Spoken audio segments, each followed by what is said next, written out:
আসসালামু আলাইকুম। আমি আজ আপনাদের সাথে শেয়ার করব খুবই লোভনীয় একটা নাস্তা রেসিপি।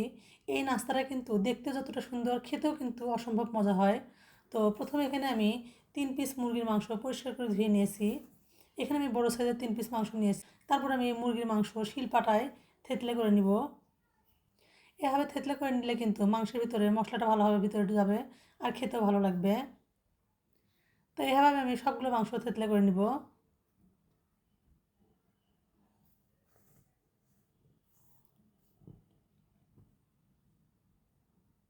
এই মাংসগুলো আমি ভালোভাবে থেতলে করে নিয়ে পরিষ্কার করে ধুয়ে পানি ঝরিয়ে নিয়েছি। এবার এই মাংসগুলো আমি একটা বাটিতে নিয়ে নিব।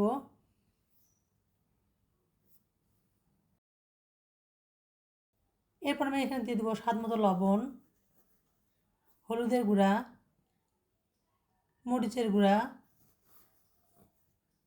কালো গোলমরিচের গুঁড়া, গরম মশলা গুঁড়া, ধনিয়া গুঁড়া, বেকিং পাউডার, সয়া সস, অল্প পরিমাণ আদা রসুন ও জিরা বাটা দিয়ে আমি এগুলো ভালোভাবে হাত দিয়ে মেখে নেব। আপনাদের যদি মাংসের পরিমাণটা বেশি হয় তাহলে মশলাটাও একটু বাড়িয়ে দিবেন। এরপর আমি ভালোভাবে এটা মেখে নিব। তারপর আমি এখানে দিয়ে দেবো ময়দা। ময়দা দিয়ে আমি এটা হাত দিয়ে আবারও ভালোভাবে মেখে নিব। এরপর আমি এখানে দিয়ে দেবো সরিষার তেল।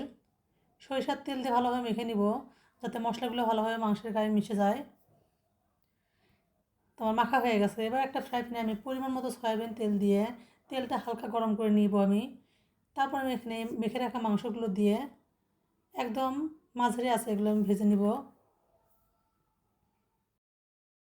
অবশ্যই কিন্তু চুলার আঁচটা মাঝারি আঁচে রাখতে হবে, না হলে কিন্তু এটা উপর থেকে পুড়ে যাবে আর ভিতর থেকে কাঁচা থেকে যাবে, খেতে ভালো লাগবে না।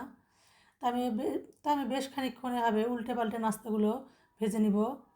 তো দেখে বুঝতেছেন কতটা সুন্দর লোভনীয় হয়েছে। এটা খেতেও কিন্তু অসম্ভব মজা হয়। আপনারাও এভাবে একবার তৈরি করে দেখবেন। ভালো লাগলে লাইক কমেন্ট শেয়ার করে পাশে থাকবেন। আল্লাহ হাফেজ।